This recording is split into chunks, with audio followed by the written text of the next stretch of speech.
Chapter 12.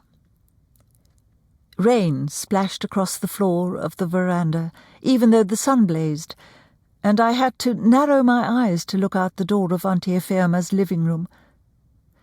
Mama used to tell Jaja and me that God was undecided about what to send, rain or sun. We would sit in our rooms and look out at the raindrops glinting with sunlight, waiting for God to decide. "Come, Billy, do you want a mango?" Obiora asked from behind me. He had wanted to help me into the flat when we arrived earlier in the afternoon, and Chima had insisted on carrying my bag. It was as if they feared my illness lingered somewhere within and would pounce out if I exerted myself. Auntie Efirma had told them mine was a serious illness, that I'd nearly died. "I will eat one later," I said, turning. Obiora was pounding a yellow mango against the living room wall. He would do that until the inside became a soft pulp. Then he would bite a tiny hole in one end of the fruit and suck it until the seed wobbled alone inside the skin, like a person in oversized clothing. Amaka and Auntie Efirma were eating mangoes too, but with knives, slicing the firm orange flesh off the seed.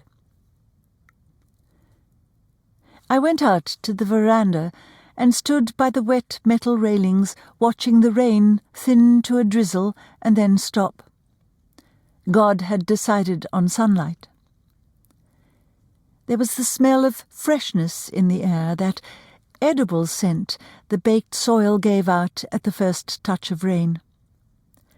I imagined going into the garden, where Jaja was on his knees, digging out a clump of mud with my fingers and eating it. "Aku Naefe! Aku is flying!" a child in the flat upstairs shouted. The air was filling with flapping water-coloured wings. Children ran out of the flats with folded newspapers and empty Bornvita tins. They hit the flying aku down with newspapers and then bent to pick them up and put them in the tins. Some children simply ran around, swiping at the aku just for the sake of it. Others squatted down to watch the ones that had lost wings crawl on the ground, to follow them as they held on to one another and moved like a black string, a mobile necklace. "Interesting how people will eat aku, but ask them to eat the wingless termites, and that's another thing. Yet the wingless ones are just a phase or two away from aku," Obiora said. Auntie Efirma laughed. "Look at you, Obiora. A few years ago, you were always first to run after them."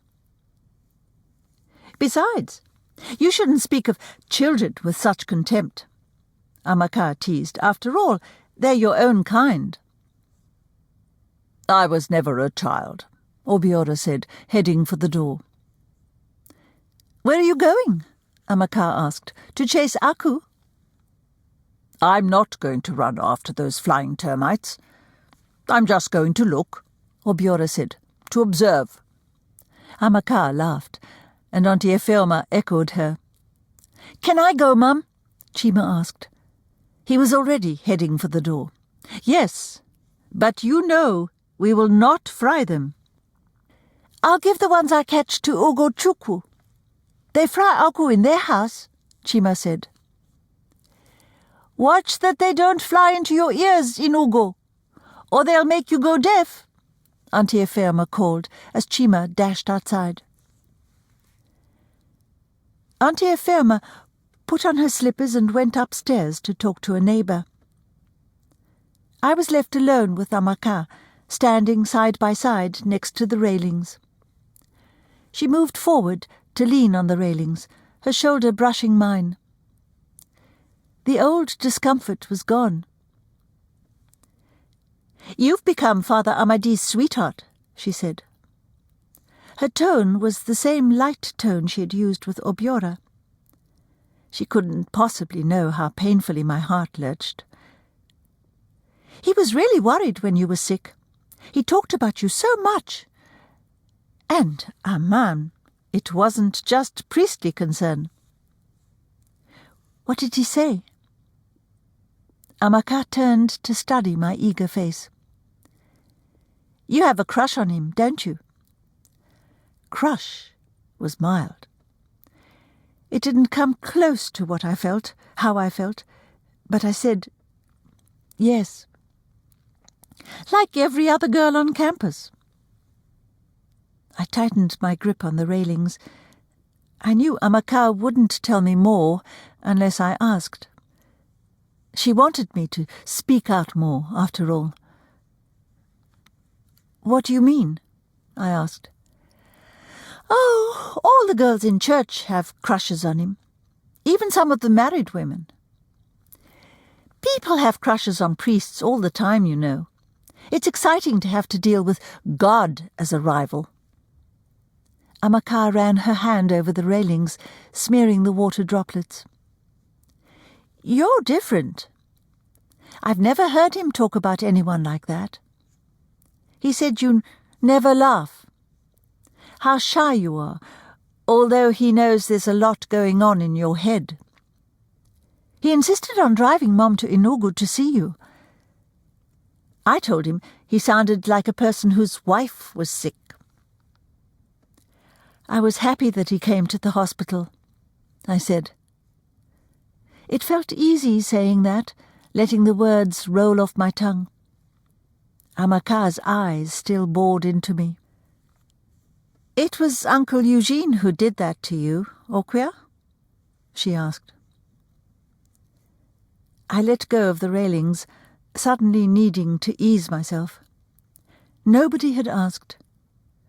Not even the doctor at the hospital or Father Benedict. I didn't know what Papa had told them, or if he'd even told them anything. Did Auntie Efeoma tell you? I asked. No, but I guessed so. Yes, it was him, I said, and then headed for the toilet. I didn't turn to see Amaka's reaction.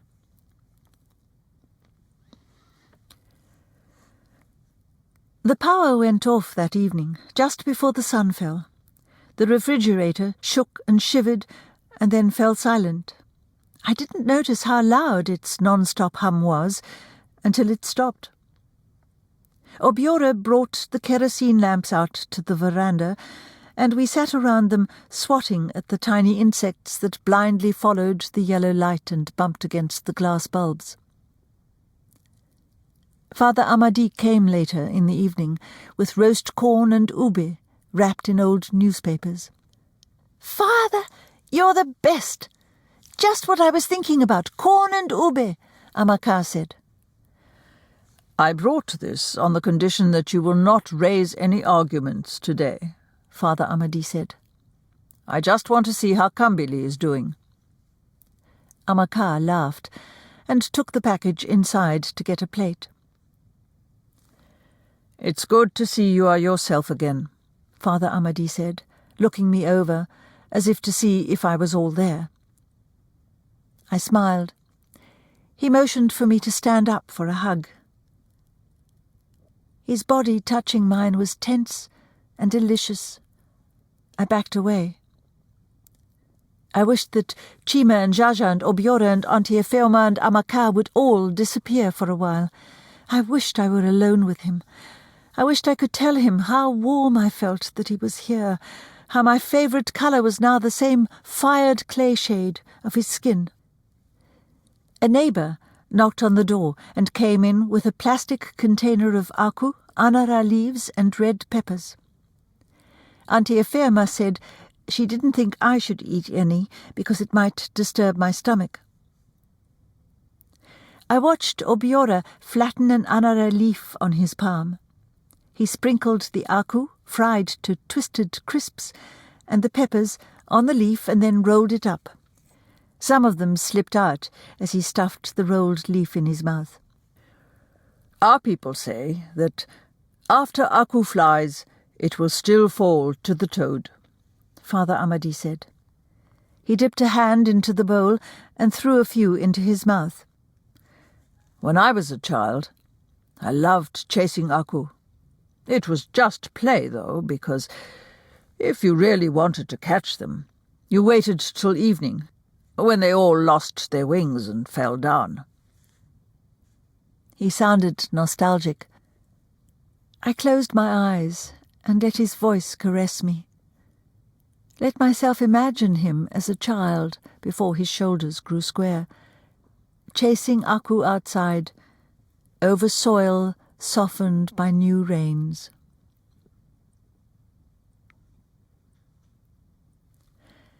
Auntie Ephema said I wouldn't help fetch water just yet, until she was sure I was strong enough. So I woke up after everyone else, when the sun's rays streamed steadily into the room, making the mirror glitter. Amaka was standing at the living-room window when I came out. I went over and stood by her. She was looking at the veranda where Auntie Ephema sat on a stool, talking. The woman seated next to Auntie Ephema had piercing academic eyes and humorous lips, and wore no makeup. "We cannot sit back and let it happen, Ba. Where else have you heard of such a thing as a sole administrator in a university?" Auntie Ephema said, leaning forward on the stool.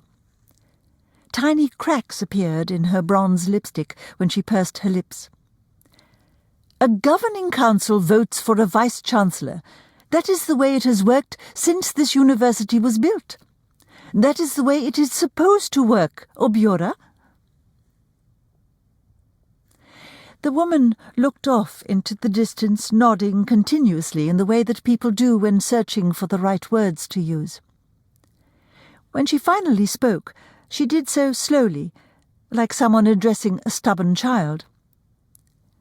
"They said there is a list circulating, Ephema, of lecturers who are disloyal to the university. They said they might be fired. They said your name is on it." "I am not paid to be loyal. When I speak the truth, it becomes disloyalty." "Ephema, do you think you are the only one who knows the truth? Do you think we don't all know the truth, eh? But Gwakenim, will the truth feed your children? Will the truth pay their school fees and buy their clothes?" "When do we speak out, eh? When soldiers are appointed lecturers and students attend lectures with guns to their heads? When do we speak out?" Auntie Ephema's voice was raised, but the blaze in her eyes was not focused on the woman. She was angry at something that was bigger than the woman before her. The woman got up. She smoothed her yellow and blue abada skirt that barely let her brown slippers show. "We should go. What time is your lecture?" 2. "Do you have fuel?" "Ebekwanu? No." "Let me drop you. I have a little fuel." I watched Auntie Ephema and the woman walk slowly to the door as though weighed down by both what they had said and what they hadn't said. Amaka waited for Auntie Ephema to shut the door behind them before she left the window and sat down on a chair. "Mum said you should remember to take your painkiller, Kambili," she said. "What was Auntie Ephema talking about with her friend?" I asked. I knew I wouldn't have asked before. I would have wondered about it, but I wouldn't have asked. "The sole administrator," Amaka said shortly, as if I would immediately understand all that they had been talking about. She was running her hand down the length of the cane chair, over and over. "The university's equivalent of a head of state," Obiora said. "The university becomes a microcosm of the country." I hadn't realized that he was there, reading a book on the living-room floor. I'd never heard anyone use the word microcosm.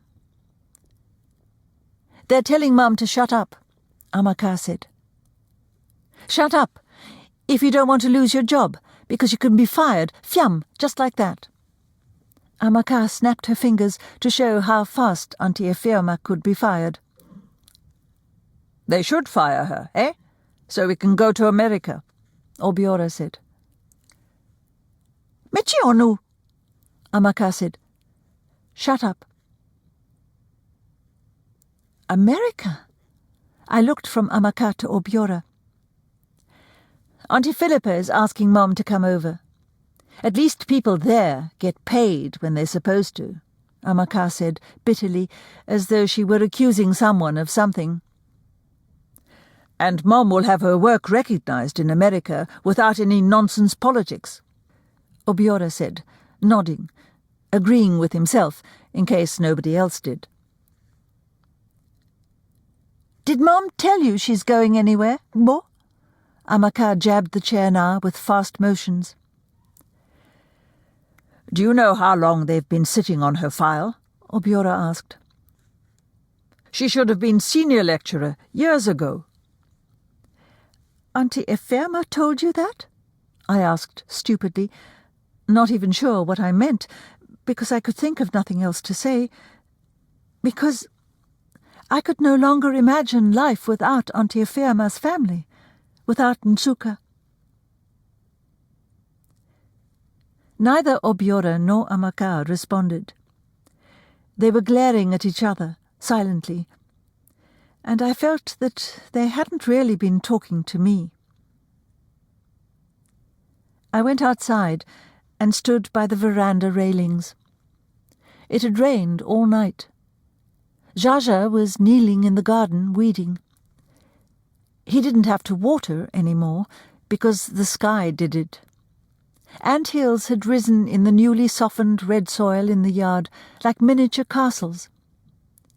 I took a deep breath and held it, to savour the smell of green leaves washed clean by rain, the way I imagined a smoker would do to savour the last of a cigarette. The alamander bushes bordering the garden bloomed heavily with yellow cylindrical flowers. Chima was pulling the flowers down and sticking his fingers in them, one after the other. I watched as he examined flower after flower, looking for a suitable small bloom that would fit onto his pinky. That evening, Father Amadi stopped by on his way to the stadium. He wanted us all to go with him. He was coaching some boys from Uguagidi for the local government high jump championships. Obiora had borrowed a video game from the flat upstairs, and the boys were clustered in front of the TV in the living room. They didn't want to go to the stadium, because they would have to return the game soon. Amaka laughed when Father Amadi asked her to come. "Don't try to be nice, Father. You know you'd rather be alone with your sweetheart," she said. And Father Amadi smiled and said nothing. I went alone with him. My mouth felt tight from embarrassment as he drove us to the stadium. I was grateful that he didn't say anything about Amaka's statement, that he talked about the sweet-smelling rains instead, and sang along with the robust Igbo choruses coming from his cassette player. The boys from Uguagidi were already there when we got to the stadium. They were taller, older versions of the boys I'd seen the last time. Their hole-ridden shorts were just as worn and their faded shirts just as threadbare. Father Amadi raised his voice. It lost most of its music when he did, as he gave encouragement and pointed out the boys' weaknesses. When they weren't looking, he took the rod up a notch and then yelled, "One more time, set, go!" and they jumped over it, one after the other. He raised it a few more times before the boys caught on and said, "Ah, Father." He laughed and said he believed they could jump higher than they thought they could, and that they just proved him right. It was what Auntie Ephema did to my cousins, I realized then, setting higher and higher jumps for them, in the way she talked to them, in what she expected of them. She did it all the time, believing they would scale the rod. And they did. It was different for Jaja and me. We didn't scale the rod because we believed we could. We scaled it because we were terrified that we couldn't. "What clouds your face?" Father Amadi asked, sitting down beside me. His shoulder touched mine. The new smell of sweat and old smell of cologne filled my nostrils. "Nothing." "Tell me about the nothing, then." "You believe in those boys," I blurted out. "Yes," he said, watching me. "And they don't need me to believe in them as much as I need it for myself." "Why?" "Because I need to believe in something that I never question." He picked up the water bottle, drank deeply from it. I watched the ripples in his throat as the water went down. I wished I were the water, going into him, to be with him, one with him. I'd never envied water so much before. His eyes caught mine, and I looked away, wondering if he'd seen the longing in my eyes. "Your hair needs to be plaited," he said. "My hair?" "Yes. I'll take you to the woman who plaits your aunt's hair in the market." He reached out then and touched my hair. Mama had plaited it in the hospital, but because of my raging headaches, she didn't make the braids tight. They were starting to slip out of the twists, and Father Amadi ran his hand over the loosening braids in gentle smoothing motions. He was looking right into my eyes. He was too close. His touch was so light, I wanted to push my head toward him, to feel the pressure of his hand. I wanted to collapse against him. I wanted to press his hand to my head, my belly, so he could feel the warmth that coursed through me. He let go of my hair, and I watched him get up and run back to the boys on the field.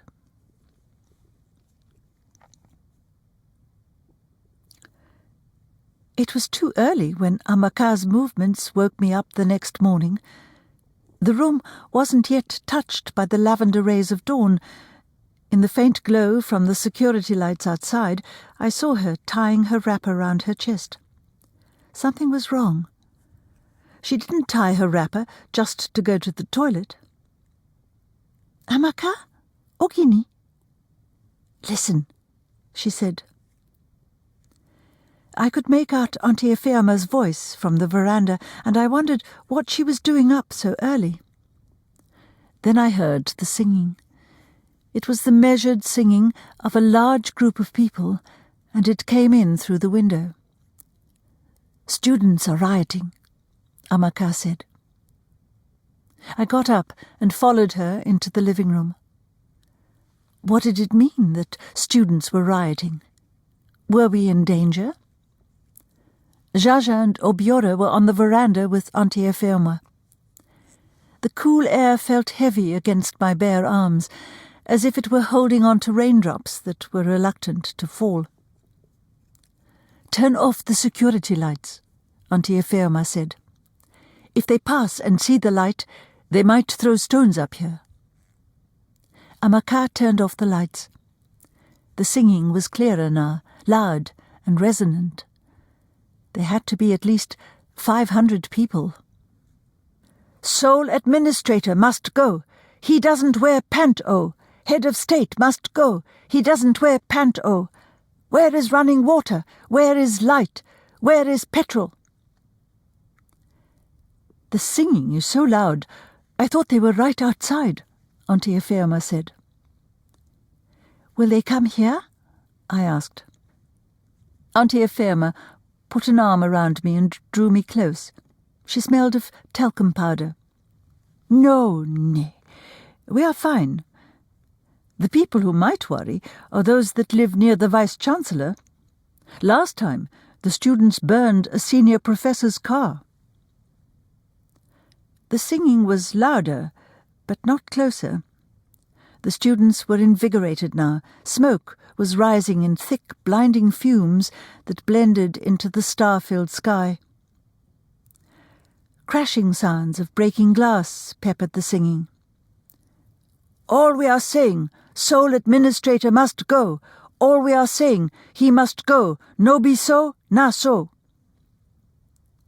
Shouts and yells accompanied the singing. A solo voice rose, and the crowds cheered.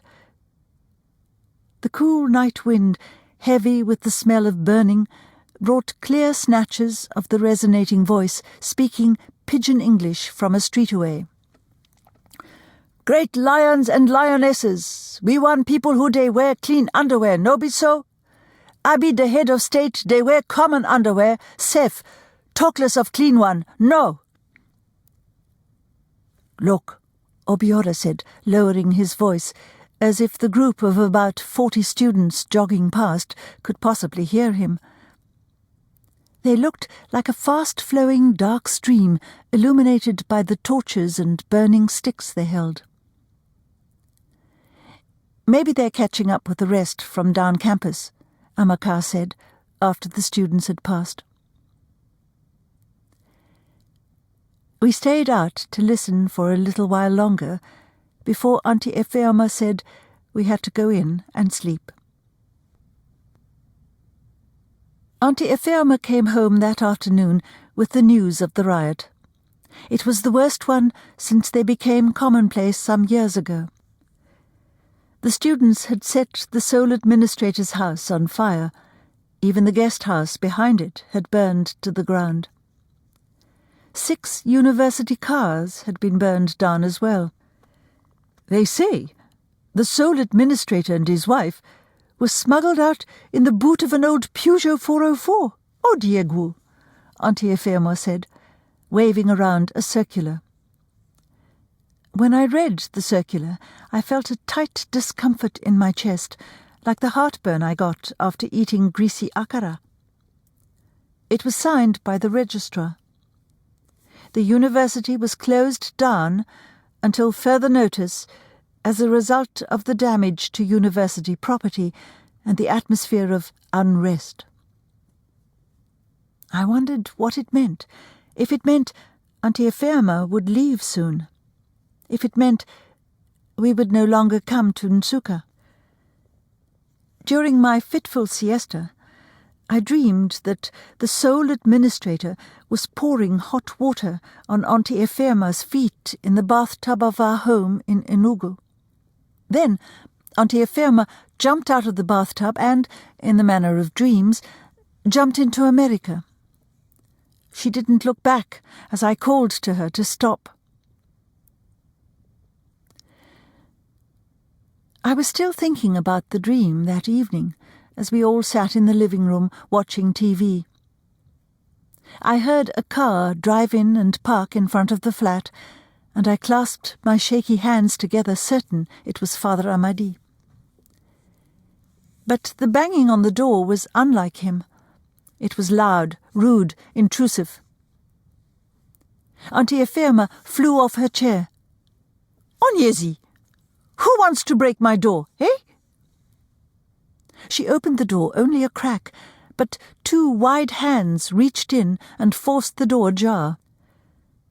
The heads of the 4 men who spilled into the flat grazed the door frame. Suddenly the flat seemed cramped, too small for the blue uniforms and matching caps they wore, for the smell of stale cigarette smoke and sweat that came in with them, for the raw bulge of muscle under their sleeves. "What is it? Who are you?" Auntie Ephema asked.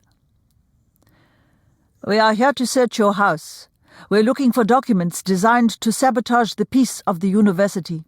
We have information that you have been in collaboration with the radical student groups that staged the riots." The voice sounded mechanical, the voice of a person reciting something written. The man speaking had tribal marks all over his cheek. There seemed to be no area of skin free of the ingrained lines. The other 3 men walked briskly into the flat as he spoke. One opened the drawers of the sideboard, leaving each open. 2 went into the bedrooms. "Who sent you here?" Auntie Ephema asked. "We are from the Special Security Unit in Port Harcourt."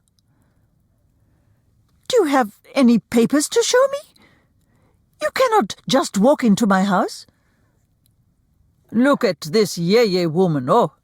I said we are from the Special Security Unit." The tribal marks curved even more on the man's face as he frowned and pushed Auntie Ephema aside.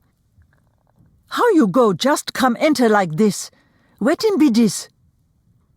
Obiora said, rising, the fear in his eyes not quite shielded by the brazen manliness in his pidgin English. "Obiora, no do any," Auntie Ephema quietly said, and Obiora sat down quickly. He looked relieved that he'd been asked to. Auntie Ephema muttered to us all to remain seated, not to say a word, before she followed the men into the rooms. They didn't look inside the drawers they flung open. They just threw the clothes and whatever else was inside on the floor. They overturned all the boxes and suitcases in Auntie Ephema's room, but they didn't rummage through the contents. They scattered, but they didn't search. As they left, the man with the tribal marks said to Auntie Ephema, waving a stubby finger with a curved nail in her face, "Be careful. Be very careful." We were silent until the sound of their car driving off faded.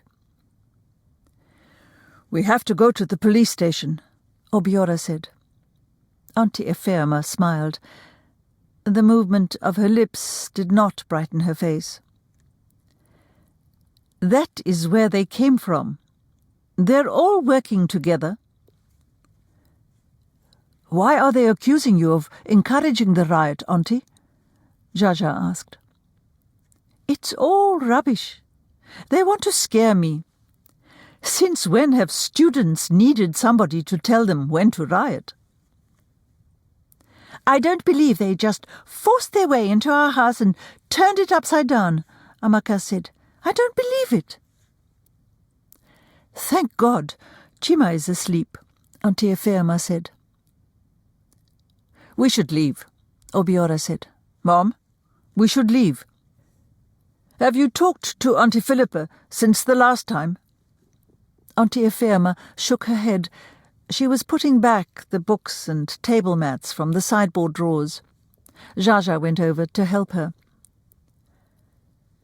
"What do you mean, leave? Why do we have to run away from our own country? Why can't we fix it?" Amaka asked. "Fix what?" Obiora had a deliberate sneer on his face. "So we have to run away. That's the answer, running away?" Amaka asked, her voice shrill. "It's not running away, it's being realistic. By the time we get into university, the good professors will be fed up with all this nonsense, and they will go abroad." "Shut up, both of you, and come and clean up this place," Auntie Ephema snapped.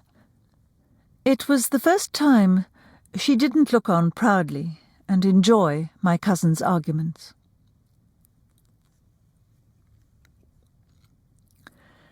An earthworm was slithering in the bathtub near the drain when I went in to take a bath in the morning. The purplish-brown body contrasted with the whiteness of the tub. The pipes were old, Amaka had said, and every rainy season earthworms made their way into the bathtub. Auntie Ephema had written the works department about the pipes, but, of course, it would take ages before anybody did anything about them. Obiora said he liked to study the worms. He'd discovered that they died only when you poured salt on them. If you cut them in two, each part simply grew back to form a whole earthworm. Before I climbed into the tub, I picked the rope-like body out with a twig broken off a broom and threw it in the toilet. I couldn't flush because there was nothing to flush. It would be a waste of water. The boys would have to pee looking at a floating earthworm in the toilet bowl. When I finished my bath, Auntie Ephema had poured me a glass of milk. She had sliced my okpa too, and red chunks of pepper gaped from the yellow slices. "How do you feel, Nne?" she asked. "I'm fine, Auntie." I didn't even remember that I had once hoped never to open my eyes again, that fire had once dwelt in my body. I picked up my glass and stared at the curiously beige and grainy milk.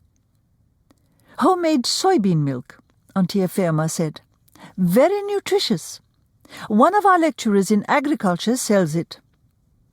"It tastes like chalk water," Amaka said. "How do you know? Have you ever drunk chalk water?"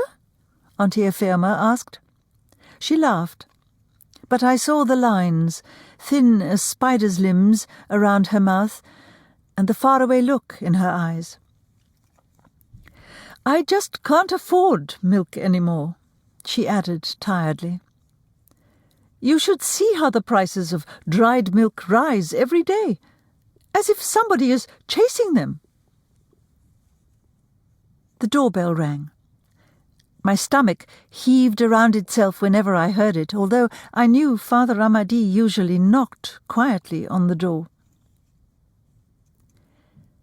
It was a student of Aunt Ephema's in a tight pair of blue jeans. Her face was light-skinned, but her complexion was from bleaching creams. Her hands were the dark brown colour of Bonvita with no milk added. She held a huge grey chicken.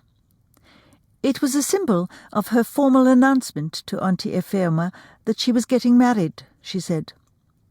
When her fiancé learned of yet another university closure, he had told her he could no longer wait until she graduated, since nobody knew when the university would reopen. The wedding would be next month.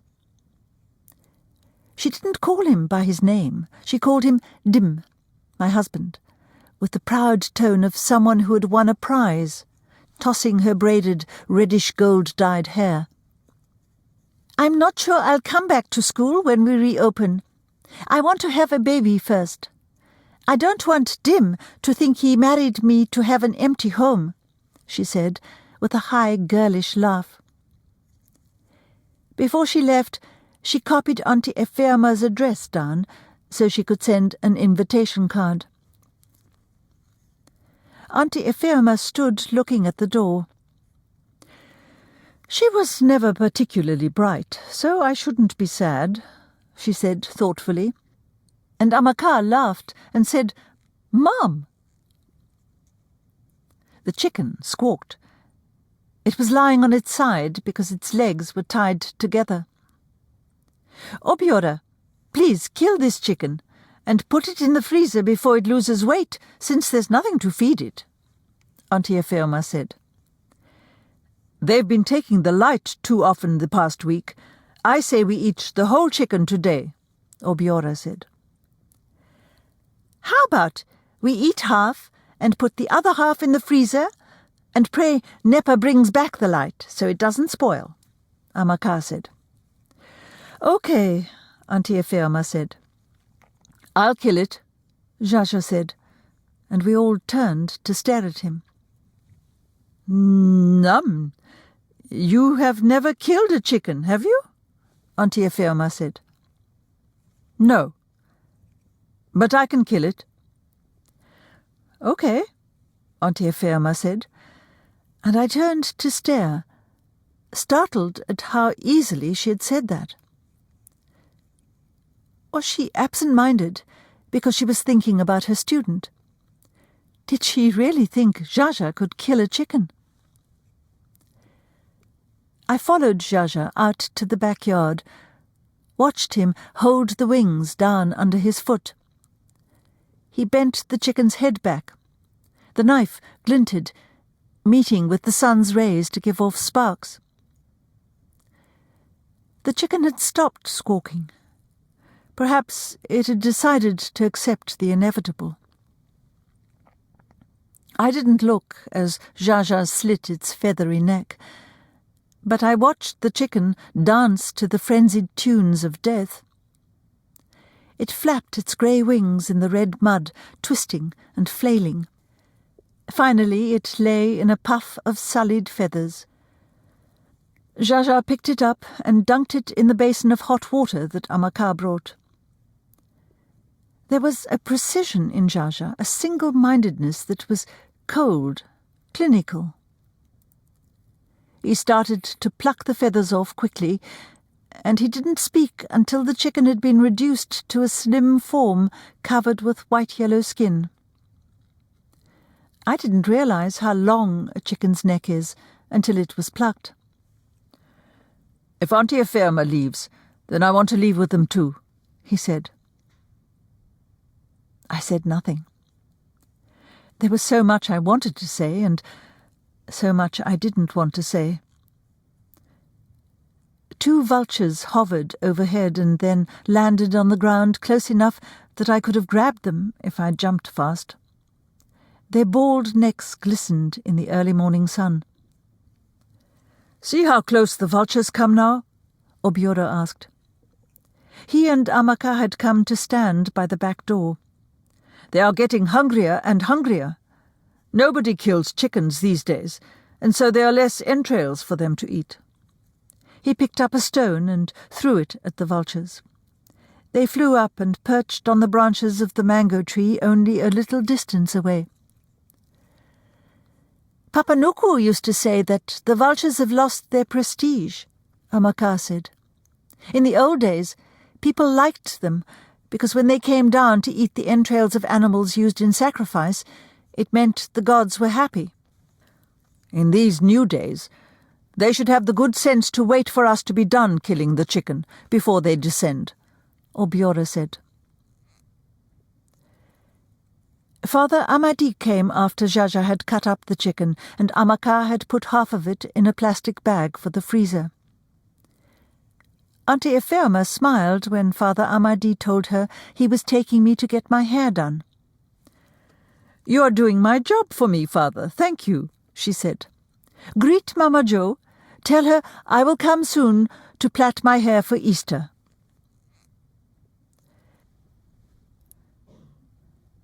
Mama Jo's shed in Ogige Market just barely fit the high stool where she sat, and the smaller stool in front of her. I sat on the smaller stool. Father Amadi stood outside, beside the wheelbarrows and pigs and people and chickens that went past, because his broad-shouldered form couldn't fit in the shed. Mama Jo wore a wool hat even though sweat had made yellow patches under the sleeves of her blouse. Women and children worked in the neighbouring sheds, twisting hair, weaving hair, plaiting hair with thread. Wooden boards with lopsided print leaned on broken chairs in front of the sheds. The closest ones read, "Mama Chinedu, Special Hairstylist," and "Mama Bomboy, International Hair."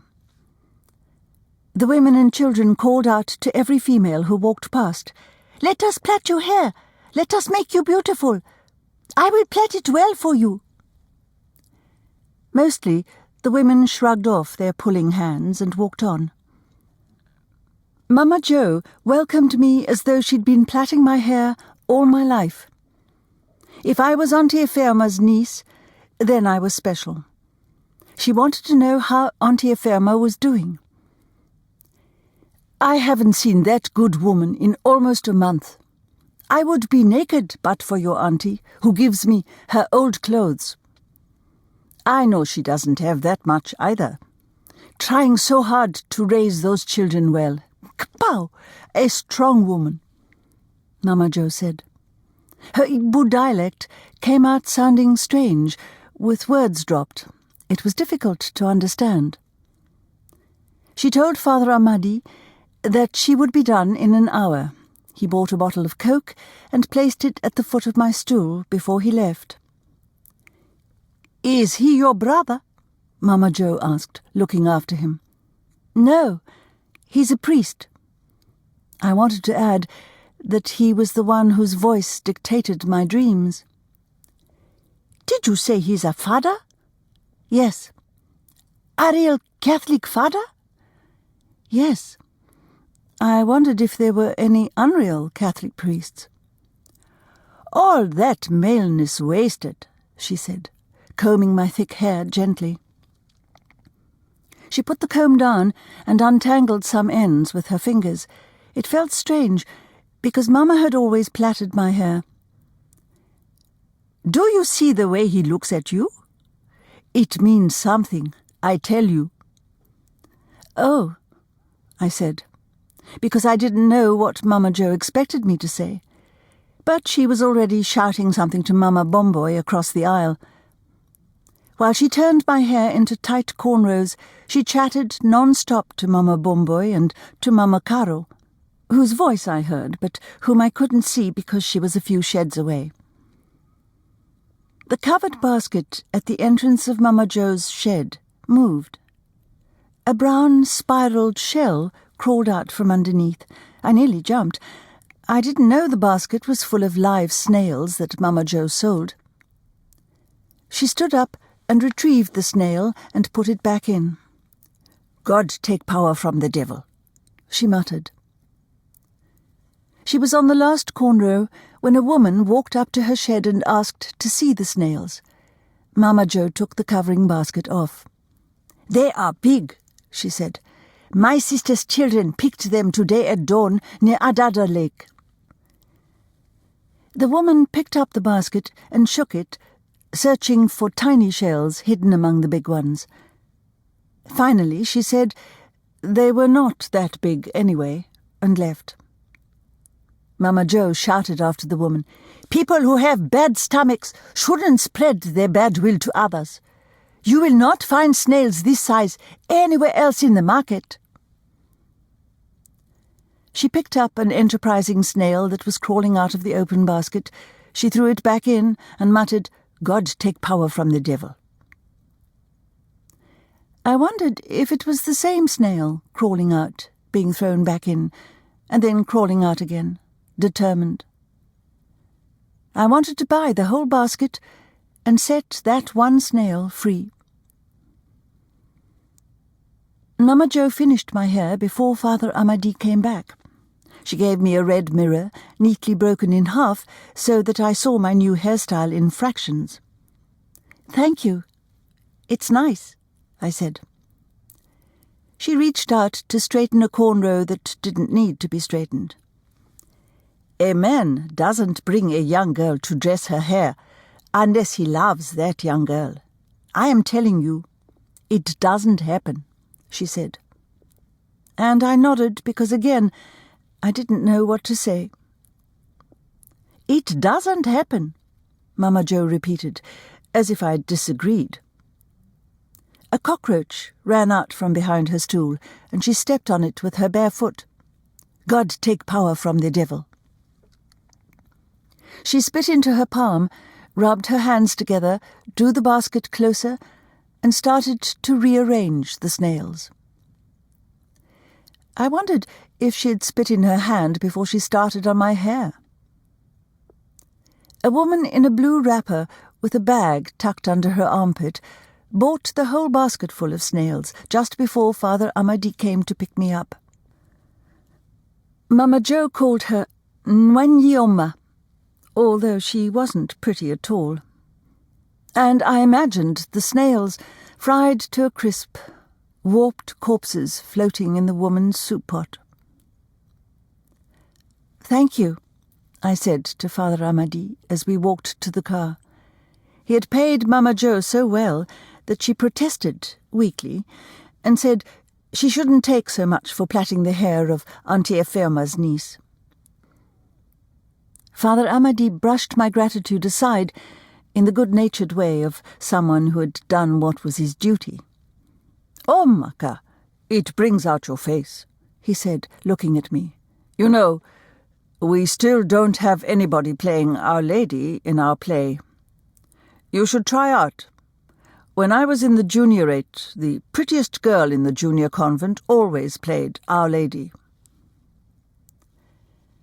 I took a deep breath and prayed I wouldn't stutter. I can't act. I've never acted. You can try, he said. He turned the key in the ignition, and the car started with a squeaky shudder.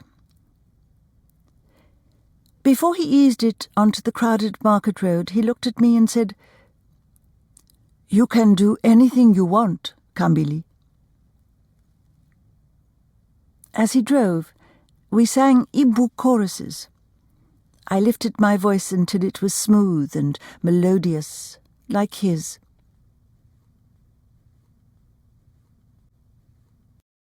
Chapter 13. The green sign outside the church was lit with white lights. The words